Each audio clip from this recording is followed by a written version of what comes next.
Checo Pérez fue traicionado por Red Bull. Le quitaron todo para regalarle títulos a Verstappen. Ignoraron sus advertencias sobre las fallas del coche durante meses, y cuando él ya se había ido, los propios ingenieros del equipo tuvieron que admitir que tenía razón en todo lo que decía, y ahora está en Cadillac, una escudería que acaba de nacer, que debutó hace semanas en la Fórmula 1. Y lo que Checo vivió en Red Bull, todo ese conocimiento, toda esa experiencia acumulada, detectando fallas que nadie quiso escuchar, hoy se está convirtiendo en el activo más valioso de ese proyecto. Pero la pregunta que pocos se hacen es esta: ¿fue realmente una cuestión de rendimiento lo que terminó con Checo en Red Bull o había algo más detrás? Porque cuando empezás a mirar los datos con cuidado, cuando analizas las declaraciones con contexto, la historia oficial se empieza a caer a pedazos. Y eso es exactamente lo que vamos a analizar hoy. Para entender lo que realmente le pasó a Sergio Pérez en Red Bull, hay que arrancar desde un lugar que la historia oficial suele ignorar. Checo Pérez no llegó a Red Bull como segunda opción, llegó como la apuesta de una de las organizaciones más sofisticadas del automovilismo mundial para acompañar a Max Verstappen en un proyecto de dominación total de la Fórmula 1, y durante 3 temporadas cumplió con creces. En 2021, los puntos de Checo fueron determinantes para que Verstappen ganara su primer campeonato del mundo. Esa batalla con Lewis Hamilton se definió por márgenes mínimos y sin la contribución de Checo en circuitos clave. Matemáticamente, maxaba al título. Eso no es opinión, son los números. En 2022, Red Bull domina el campeonato de constructores. Checo termina subcampeón del mundo, gana carreras, es el segundo piloto más rápido de la parrilla. En 2023, el año de la dominación histórica donde Red Bull gana 21 de 22 carreras posibles, Checo vuelve a ser subcampeón. 9 podios, 2 victorias y una temporada donde su trabajo como segundo piloto fue en varios momentos el de contener y sacrificar su propia carrera para que el proyecto del equipo avanzara. Ahí está una parte del análisis que raramente se hace. ¿Cuántas veces durante esos 3 años Checo se dio posiciones, protegió a Verstappen de rivales por detrás o simplemente no fue liberado para pelear por victorias que podría haber conseguido? Eso no es solo rendimiento deportivo, eso es lealtad. Y la lealtad en la Fórmula 1, saben, cuando viene de un piloto hacia un equipo, rara vez se devuelve de la misma manera. Nosotros creemos que Red Bull le puso el pie encima a Checo en más de una ocasión para no comprometer el campeonato de Verstappen. ¿Ustedes qué piensan? Déjenlo en los comentarios, porque este es un debate que merece más atención de la que recibe. Entonces, llegó 2024 y todo se rompió. Pero antes, si sos nuevo en el canal, suscríbete ahora mismo y deja tu like. Este canal cubre las noticias como nadie más te dice en español, sin filtros, sin relato oficial, con todo lo que los medios grandes no te dicen. El like ayuda al algoritmo de YouTube para que este video pueda llegar a más gente, así que deja tu like ahora mientras arrancamos con la polémica que está a punto de explotar. Pensemos en esto con frialdad, San, porque los números que vienen son importantes. Un piloto que en 2023 fue subcampeón del mundo, en 2024 termina octavo en el campeonato de pilotos. Octavo, fuera del top 5, detrás de pilotos de McLaren, de Ferrari, de Mercedes. La historia oficial que Red Bull construyó fue simple. Checo bajó el nivel. Checo no puede con la presión. Checo no rinde al nivel que el equipo necesita. Y esa narrativa funcionó durante meses en los medios, hasta que los propios ingenieros de Red Bull la desmoronaron sin querer, porque al finalizar la temporada 2024, cuando Checo ya estaba fuera del equipo y ya no había riesgo de daño interno, Pierre Waché, el director técnico de Red Bull Racing, salió a hablar públicamente sobre los problemas del RB20. Y lo que dijo es desde cualquier análisis objetivo, una reivindicación completa de todo lo que Checo Pérez había estado diciendo durante meses. ¿Qué dijo exactamente y por qué importa tanto? Eso es lo que vamos a desmenuzar ahora, porque lo que viene a continuación cambia completamente la forma en que hay que leer la temporada 2024 de Checo Pérez. El RB20 fue presentado como el sucesor del monoplaza más dominante de la historia reciente de la Fórmula 1. El RB19 de 2023 ganó 21 de 22 carreras. La lógica del equipo era sencilla. Agarramos ese coche y lo evolucionamos, pero algo salió mal en el proceso. Algo técnico, profundo, que tardó demasiado en admitirse públicamente. Pierre lo confirmó después de que Checo se fue. El RB20 tenía un problema de correlación entre el túnel de viento y la pista real. En términos simples, lo que el coche hacía en las simulaciones y modelos computacionales no coincidía con lo que hacía cuando rodaba en circuito real. Wache admitió que el equipo había perdido carga aerodinámica en algunas partes del mapa y que como resultado el coche no funcionaba en pista como esperaban, basándose en el túnel de viento, y usó una frase que en el mundo de la ingeniería de Fórmula 1 es casi una confesión de crisis total. Dijo que había lagunas y que cuando hay lagunas entre lo que predice el modelo y lo que hace el coche en pista, el equipo estaba perdido. Repitamos eso, el director técnico de Red Bull, Racing, dijo que su equipo estaba perdido con el desarrollo del coche. Ahora, la pregunta que hay que hacerse es incómoda. Si el equipo estaba perdido con el desarrollo, ¿y es por qué la narrativa pública apuntó exclusivamente a Checo Pérez como el problema? ¿Por qué no se dijo nuestro coche tiene fallas estructurales que estamos trabajando en resolver? La respuesta, si uno lo analiza fríamente, tiene que ver con lo que conviene proteger.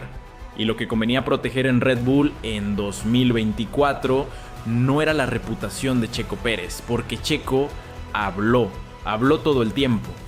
En múltiples circuitos ante distintos medios, el piloto mexicano intentó describir con precisión lo que estaba viviendo al volante. En el Gran Premio de México 2024, después de ser eliminado en la primera ronda de clasificación, Checo fue directo. El problema era que no podía frenar el coche en las curvas lentas, no podía frenar, y explicó que ese era el problema central que arrastraban desde así a varias carreras, que mencionó específicamente que el equipo estaba limitado con partes en la aerodinámica en el piso. La respuesta de Helmut Marko ante los medios afirmó que era la primera vez que Checo tenía ese problema, que no habían hablado al respecto antes. Detengámonos acá un momento porque este intercambio es revelador. El piloto describe una falla técnica específica, persistente, que él mismo ubica en varias carreras consecutivas, y el asesor deportivo del equipo sale públicamente a contradecirlo, diciéndole al mundo que no sabe nada de ese problema. ¿Cuál de los dos tenía razón? Meses después, con Checo ya fuera del equipo, Pierre Gué confirmó que el RB20 tenía exactamente ese tipo de problemas de equilibrio y carga aerodinámica. Los mismos problemas que Checo describía, los mismos que Marko decía desconocer. Esto no es una coincidencia, es un patrón. Y el patrón dice que el equipo eligió contradecir públicamente a su piloto en lugar de admitir que el coche tenía fallas. Pero hay algo más que agrava el análisis, porque no era solo Checo quien manifestaba problemas con el RB20. En el circuito de Canadá, Verstappen fue escuchado por radio quejándose de que la suspensión se sentía bloqueada. El propio Christian Horner tuvo que explicar en rueda de prensa que el coche era bastante rígido. Helmut Marko en algún momento describió que el coche rebotaba como un canguro cuando pasaba por encima de bordillos. Y entonces, si Max también lo decía, si el director del equipo lo confirmaba, si el propio Marko usaba esa descripción gráfica, ¿por qué el relato que trascendió a los medios fue el de las excusas de Checo y no el de las fallas reales del coche, Sandé? Esa es la pregunta que merece respuesta. Y nuestra lectura es que el equipo necesitaba un relato que protegiera a Verstappen y a la imagen de Red Bull, y Checo estaba disponible para el otro rol. Acá queremos detenernos a hablar de algo que fue el elefante en la sala durante los 4 años de Checo en Red Bull, y es algo sobre lo que nosotros tenemos una posición clara, aunque reconocemos que es debatible. Nuestra opinión es que Red Bull durante esas temporadas tomó decisiones sistemáticas que favorecieron el campeonato de Verstappen a expensas de las posibilidades de Checo, no de manera espontánea o casual, de manera estratégica y calculada. El ejemplo más claro es 2021. Checo Pérez protagonizó una de las defensas más importantes en la historia reciente de la Fórmula 1. En el Gran Premio de Abu Dhabi, sí, el circuito donde se decidió el campeonato entre Verstappen y Hamilton. Checo contuvo a Hamilton durante varias vueltas en un momento crítico de la carrera, le ganó tiempo a Verstappen, le permitió reagruparse y ese margen fue determinante en lo que siguió. ¿Cuántas personas recuerdan eso cuando se habla del primer campeonato de Verstappen? Pocas, porque el relato del triunfo de Max es de Max. La contribución de Checo quedó como un detalle footnote en la historia, y esa dinámica, esa invisibilización del aporte de Checo se repitió de distintas formas a lo largo de los 4 años. Hay momentos en 2022 donde a Checo se le pidió que se diera posiciones para proteger puntos del equipo. Hay momentos en 2023 donde las estrategias beneficiaron claramente a Verstappen en detrimento de Checo. No porque Checo fuera peor, sino porque el proyecto era el campeonato de Max y Checo era el instrumento para lograrlo. ¿Podría Checo haber ganado más carreras con un trato igualitario? Creemos que sí, pero ese debate es complejo y honestamente no tenemos todos los datos para afirmarlo con certeza absoluta.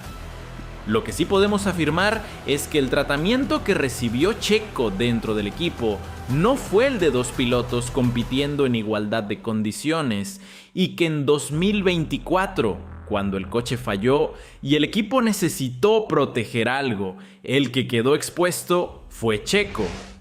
¿Qué piensan ustedes? ¿Creen que Red Bull manejó el campeonato de manera justa con ambos pilotos? Déjenlo en los comentarios porque es un debate que vale la pena tener. Para entender la salida de Checo, hay que entender cómo funciona el poder mediático dentro de Red Bull, y Red Bull no es solamente un equipo de carreras, es una marca global, un proyecto de marketing de miles de millones de dólares. Y dentro de ese proyecto, Verstappen es el producto central, el activo más valioso, la estrella alrededor de la cual gira todo. Cuando en 2024 el coche empezó a fallar y los resultados dejaron de ser dominantes, el equipo enfrentó un dilema de comunicación.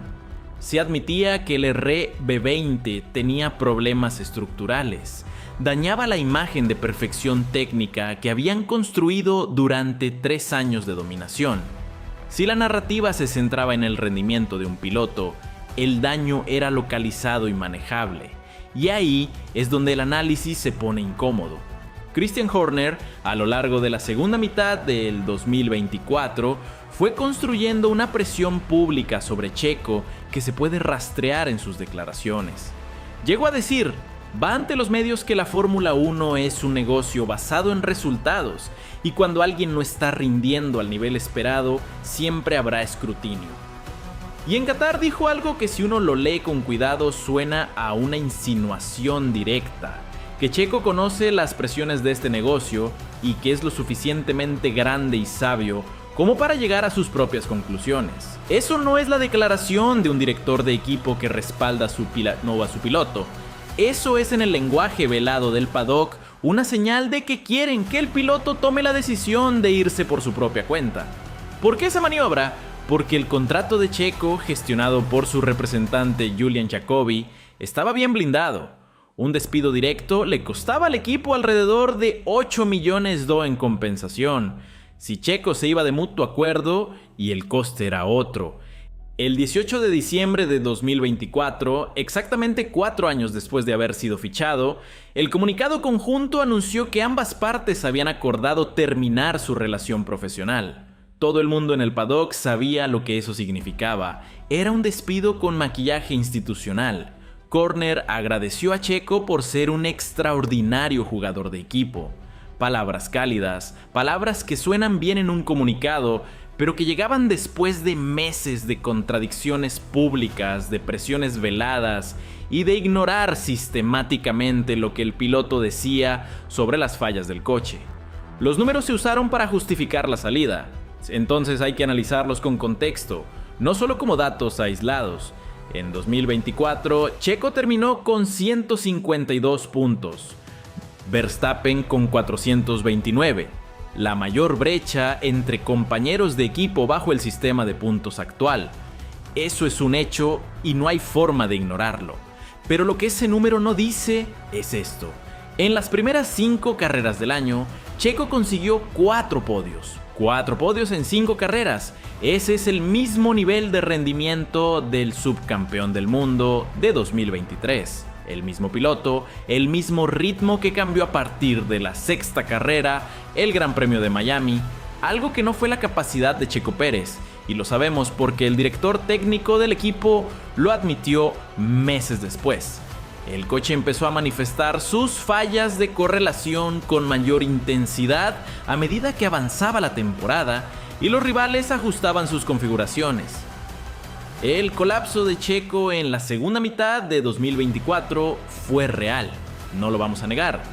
Pero el análisis honesto no puede reducirse a Checo falló sin preguntarse a la vez en qué condiciones estaba fallando cuando el director técnico de tu propio equipo admite que el coche tenía problemas que no sabían cómo resolver porque sus herramientas de simulación no eran confiables. Responsabilizar únicamente al piloto es, en el mejor de los casos, una lectura incompleta y en el peor es una narrativa construida para proteger otros intereses. Hay otro dato que vale mencionar. Las ventas de merchandising de Checo representaban más del 60% de las ventas online de Red Bull en determinados mercados. El piloto que ya no rendía era el motor comercial del equipo en buena parte del mundo hispanohablante.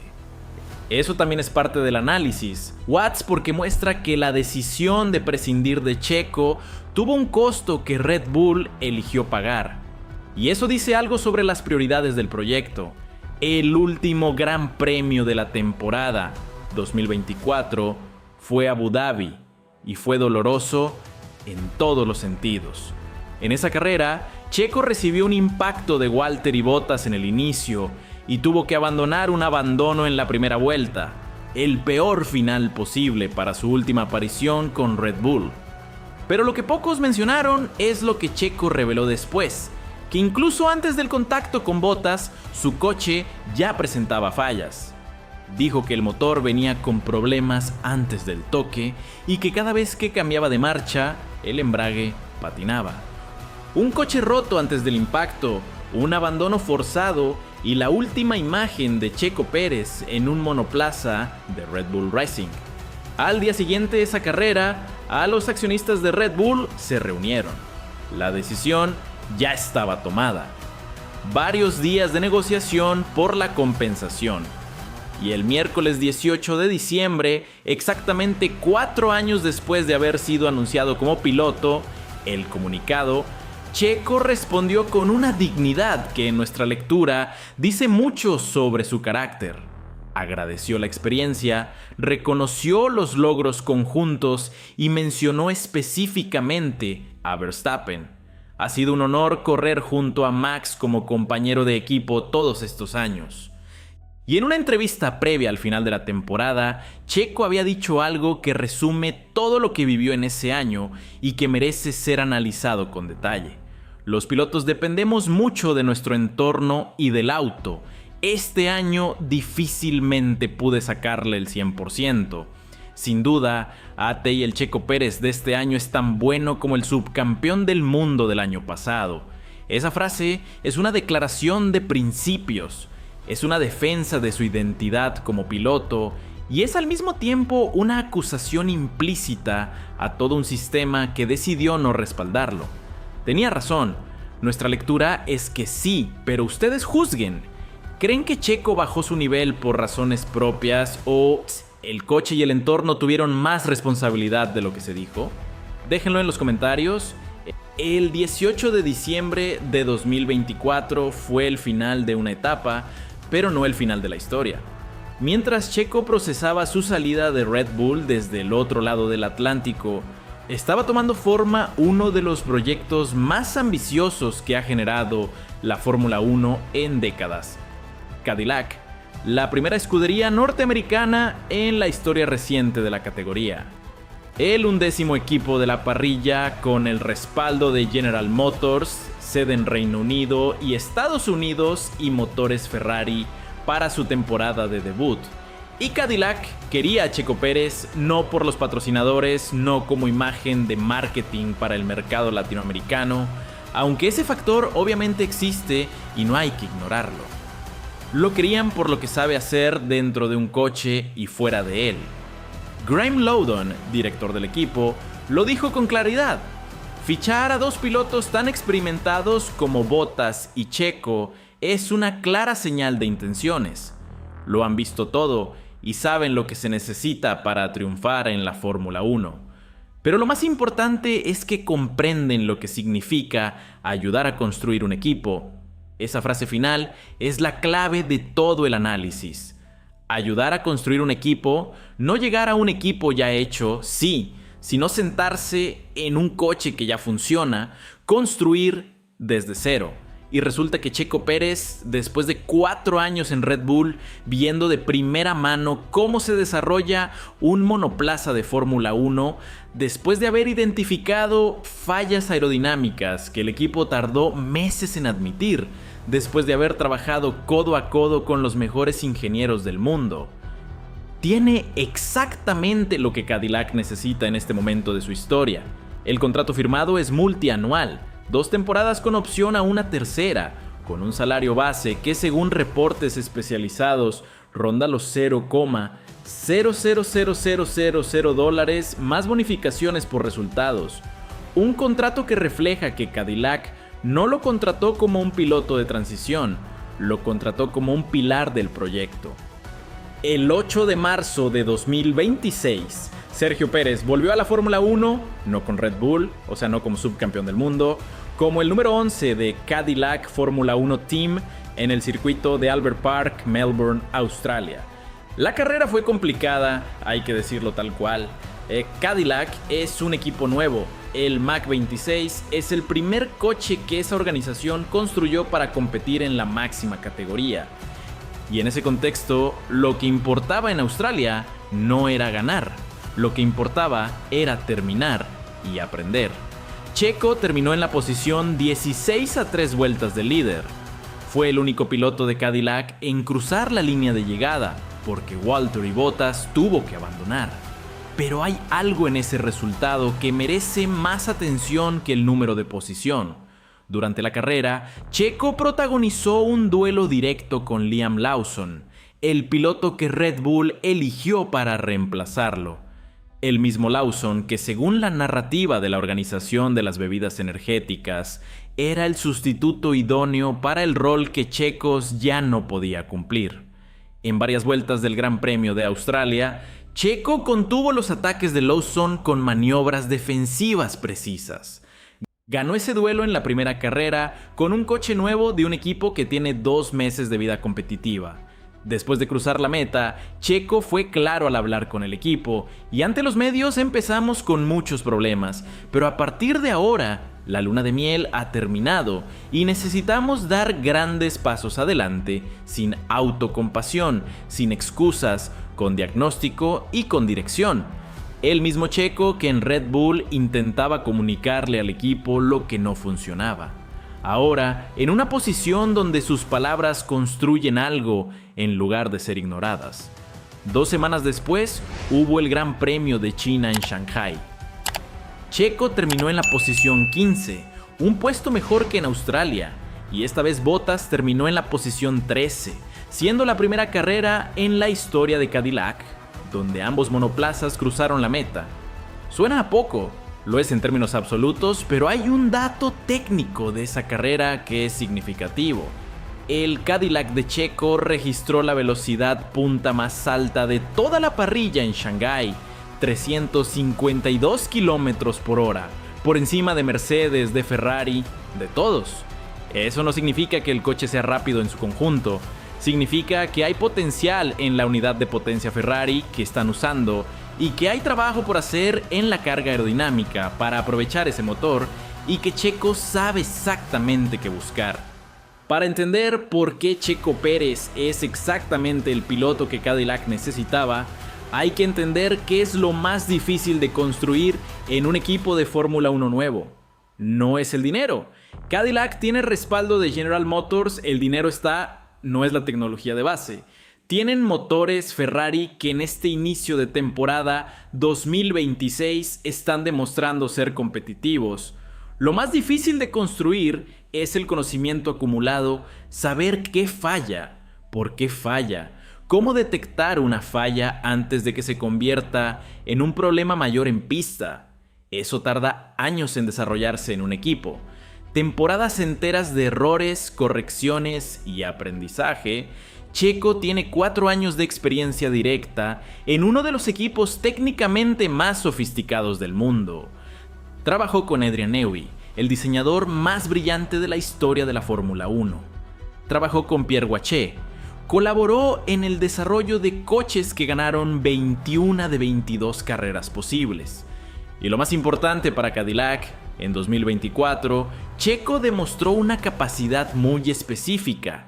Identificó fallas que el equipo tardó meses en admitir. Documentó problemas con precisión.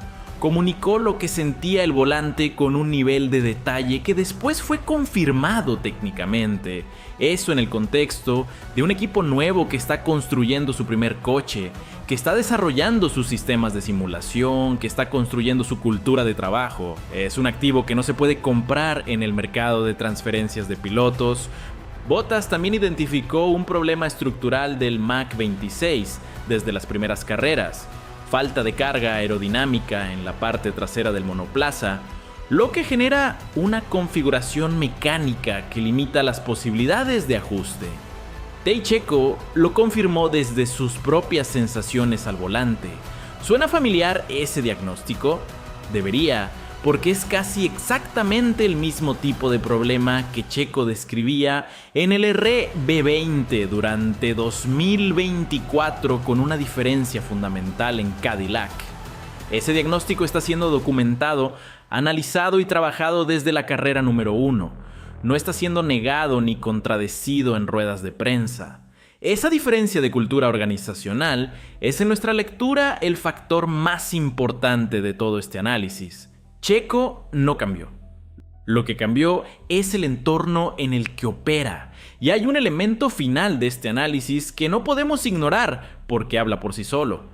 Liam Lawson, el piloto que Red Bull eligió para reemplazar a Checo, comenzó la temporada 2026 en un equipo que también está sufriendo sus propias dificultades.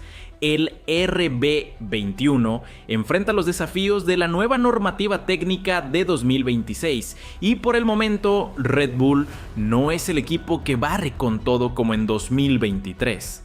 En el Gran Premio de Australia, Max Verstappen tuvo que salir desde el fondo de la parrilla por problemas en clasificación.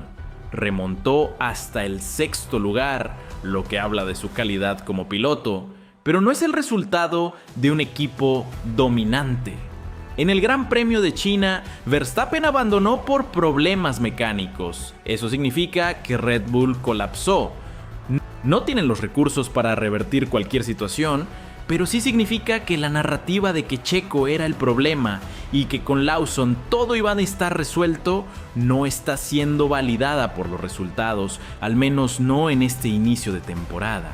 Y mientras tanto, Checo está en Cadillac desde cero, aprendiendo una nueva estructura organizativa, adaptando su experiencia a un contexto completamente diferente, lo que haría cualquier piloto que de verdad ama lo que hace.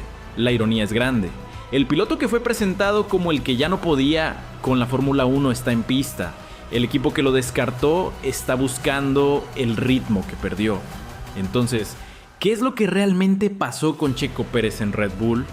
La historia oficial es corta: un piloto bajó su rendimiento y fue reemplazado. 4 líneas en un comunicado de prensa del 18 de diciembre. Pero lo que el análisis muestra es considerablemente más complejo. Un piloto que fue subcampeón del mundo en 2022 y 2023, que contribuyó de manera determinante al primer campeonato de Verstappen, o no, que se dio posiciones y construyó carreras alrededor del proyecto de otro piloto durante 3 temporadas. Llegó a 2024 con un coche que tenía fallas que el equipo no supo o no quiso resolver. Las comunicó de manera precisa y repetida. Fue contradicho públicamente por sus propios directivos y cuando ya no estaba, esos mismos directivos admitieron que las fallas existían y que habían sido tan profundas que el equipo estaba perdido con el desarrollo. Eso no es el retrato de un piloto que falló, es el retrato de un piloto que fue sacrificado en el altar de la narrativa institucional de un equipo que necesitaba proteger otras cosas. Nuestra lectura es clara. Checo Pérez fue traicionado por Red Bull, no en el sentido dramático de una conspiración, sino en el sentido más cotidiano y más real. Cuando las cosas se pusieron difíciles, el equipo eligió cargar a Checo con la responsabilidad pública de los malos resultados, mientras internamente sabían que el coche era parte del problema. ¿Están de acuerdo con esa lectura? ¿O creen que Checo tuvo su parte de responsabilidad en el colapso de 2024? Déjenlo en los comentarios porque ese debate es legítimo y vale la pena tenerlo con honestidad. Lo que sí podemos decir, sin dudas, es esto. Esa experiencia, todo ese conocimiento acumulado en 4 años de Red Bull, esa capacidad específica de detectar lo que falla en un coche de Fórmula 1, no desapareció cuando Checo salió por la puerta de Milton Keynes, se fue con él y ahora está en Cadillac, una escudería que tiene 15º y 16º en sus primeras 2 carreras, que tiene problemas de carga aerodinámica y de gestión de la batería. Tak está aprendiendo a caminar en el paddock más competitivo del mundo, pero que tiene algo que muy pocos equipos nuevos tienen en su primer año. Un piloto que ya sabe exactamente cómo se detecta una falla, cómo se comunica, cómo se construye un equipo desde adentro. Checo Pérez tiene 35 años, ha corrido 14 temporadas en la Fórmula 1, ha ganado 6 grandes premios, ha sido subcampeón del mundo y ahora en lo que él mismo define como su último gran proyecto, tiene algo que nunca tuvo plenamente en Red Bull, un equipo que lo escucha en la Fórmula 1. Eso puede ser la diferencia entre todos. Si llegaste hasta acá, ya saben que en este canal no te damos el análisis fácil, no repetimos el comunicado oficial, no protegemos marcas ni pilotos por quedar bien con nadie. Te damos nuestra lectura con datos, con contexto y con todo lo que los medios grandes no te dicen. Suscríbete si todavía no lo hiciste, activa la campana de notificaciones y lo más importante, deja en los comentarios tu opinión sobre esto. ¿Checo fue traicionado por Red Bull o el nivel simplemente bajó y fue una decisión deportiva limpia? ¿Y creen que Cadillac puede llegar a ser competitivo con Checo liderando el desarrollo técnico? Esa discusión merece tu voz, la leemos todas.